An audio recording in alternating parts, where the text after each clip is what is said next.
আর না হোক, পাতাই তো দরকার, পাতাই দরকার বলে। আসলেই পাতা বিচেলের দাম বেশি ধানের চেয়ে। ধানের চেয়ে বিচেলের দাম বেশি না? ধানের বর্তমান চেয়ে বিচেলের দাম কয় টাকা করে? বিচেলি 8,000 টাকা হাজার। 8,000 তা পাওয়া যাচ্ছে না, তাও পাওয়া যাচ্ছে না।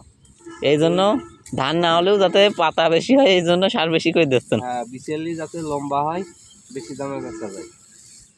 না এই জাত তো এমনিতেই লম্বা হয়, গোল্ডেন ওয়ান তো। মনে করো যে 1 মণ ধানের দাম 1,000 টাকা, আর 100 বিচেলের দাম 1,000 টাকা, বুঝছো? ওই এক পাখি 1 বিঘাতে কয় হাজার বিচেলে? এই এক পাখিতে 2,000 বিচেলি হবো। 2,000 বিচেলের দাম 16,000 টাকা।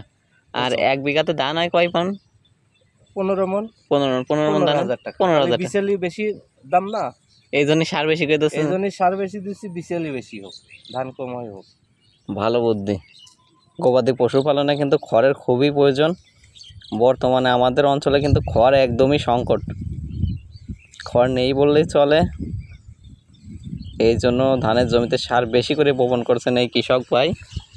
সে বলতেছেন যাতে খড় বেশি হয়, ধান একটু কম হোক কিন্তু খড় বেশি হোক।